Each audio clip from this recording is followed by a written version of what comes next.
is night number 1 in the backcountry. Got my fire all set up, got my tent. It's working out pretty well, you know. Doing what I can with what I have. Cool thing is there's all kinds of fallen timber, so I can make this fire as big or last as long as I want it to. The route takes me tomorrow to Arrow Lake. I don't know if I'm actually going to follow through with that because of the whole grizzly factor. That's where he said there were 33 sightings.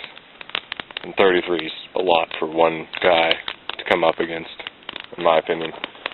But we'll see how it all pans out. I'm probably going to wind up just making a loop around the lake and hanging out at Apgar for a couple of nights. So, contingency. It's all about contingency. Good morning, viewers. It's roughly 8 a.m. Glacier National Park. First night was successful, no disturbance or anything like that. I think the fire did a good job of keeping everything away. And can pack up, grab some bars for breakfast, and get the hell out of the backcountry because any further north than this, the grizzlies are all over. So I'm going to start making a loop around the north end of the lake and back. And spend a couple of days hanging out in Glacier. I wish I could go up to the Continental Divide, but it's so snowpacked. I think that's going to be a summer trip only, next summer. Hello again, it's me, and this is the head of Lake McDonald.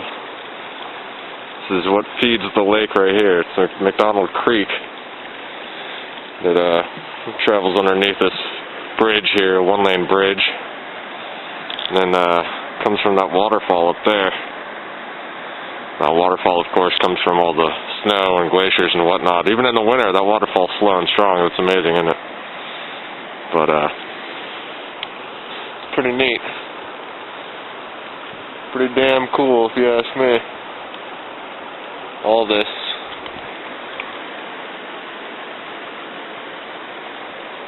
This is the Lake McDonald Lodge complex. Undergoing some rehab, I guess. Construction and stuff, but I'm going to use the bathroom. One of the mini creeks that feed Lake McDonald, going onto the road.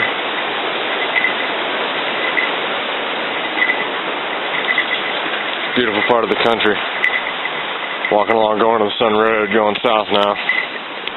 Looks like a lot of it was open to the north, but I don't want to go up there and then have to turn around with freaking 40 pounds of crap on my back, you know what I mean?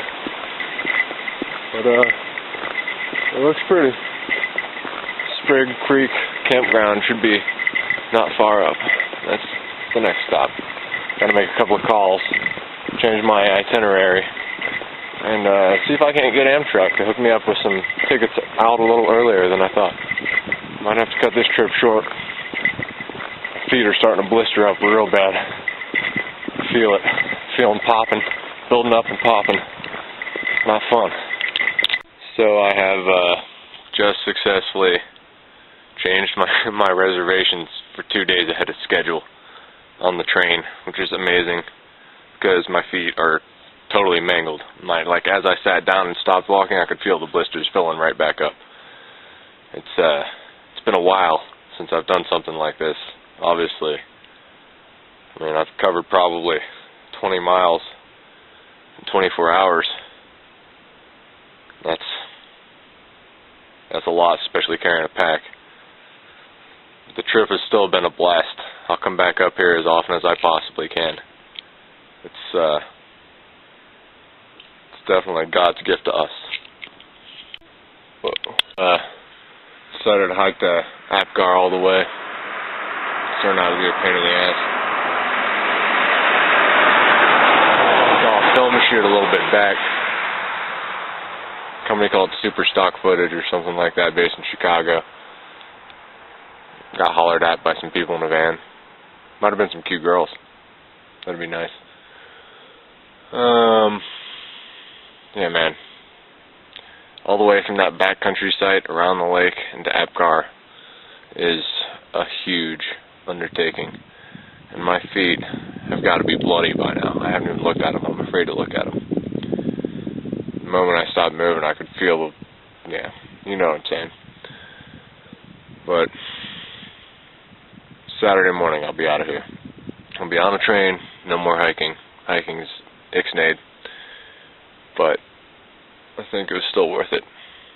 Very much so. It's all about cultural experience. Here I am again, walking. But a blessing happened.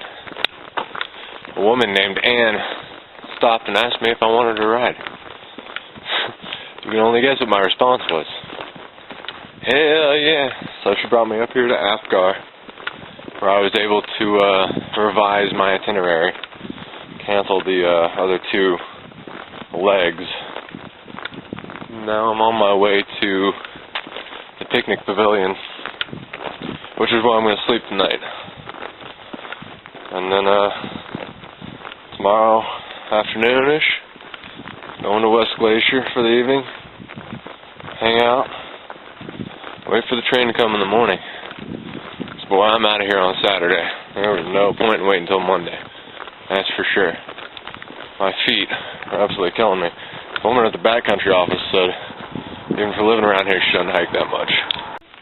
So, just set up camp at the picnic area at Apgar, and had some turkey tetrazzini. I've discovered that the Mountain House brand of backpack food is far superior to the backpacker pantry. Far superior.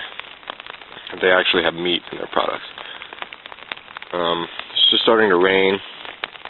I'm going to take off my shoes here, and we're going to see what the damage is from today's hike. So, stay tuned.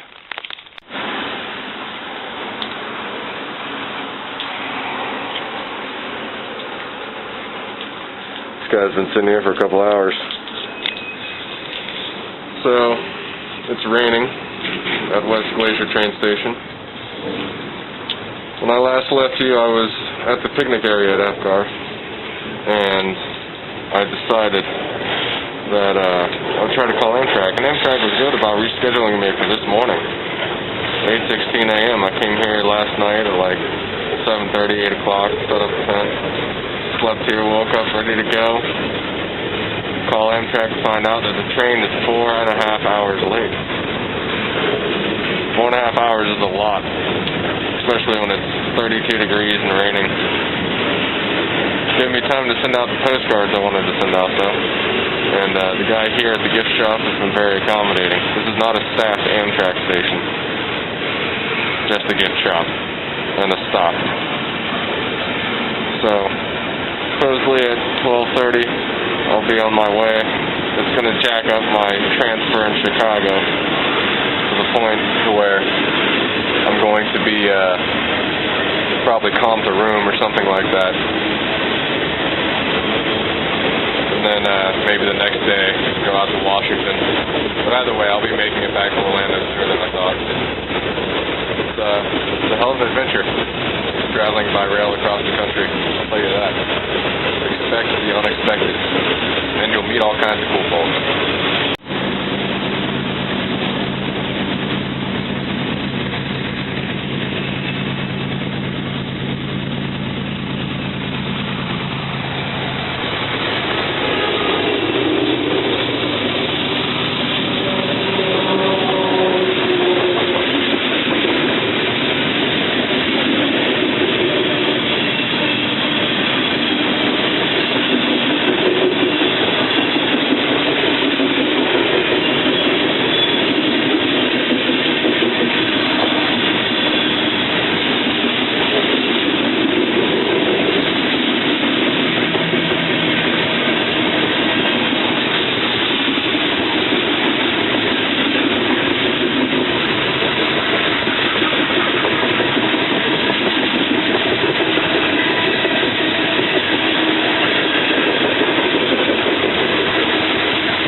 up, ladies and gentlemen?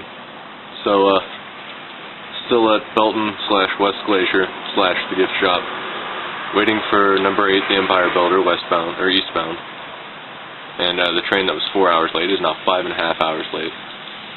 And Amtrak said they'll probably comp me a hotel room or what have you in the Chicago area and get me on the next train out.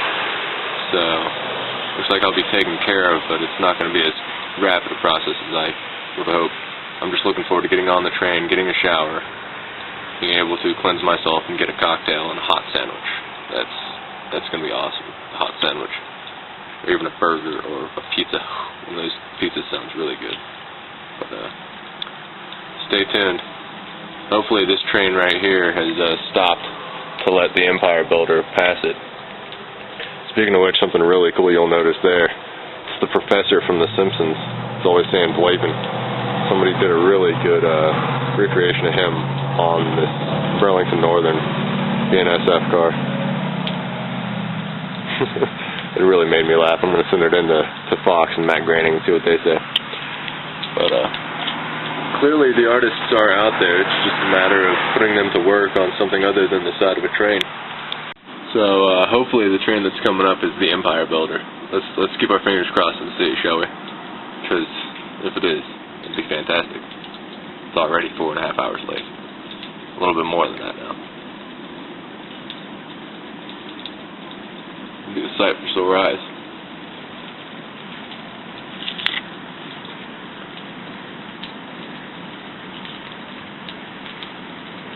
Oh, no, I think it's just the pushers. The two that keep going back and forth, helping the coal cars get over. Or it's just going to tire another freight train, which is amazing considering the fact that I want to go home. And look who it is. Steaming down the tracks, a whopping 6 hours late. 6 hours. I've been sitting at this train station / gift shop. The guy was really cool. He let me sit inside and read that. Now I get to go home.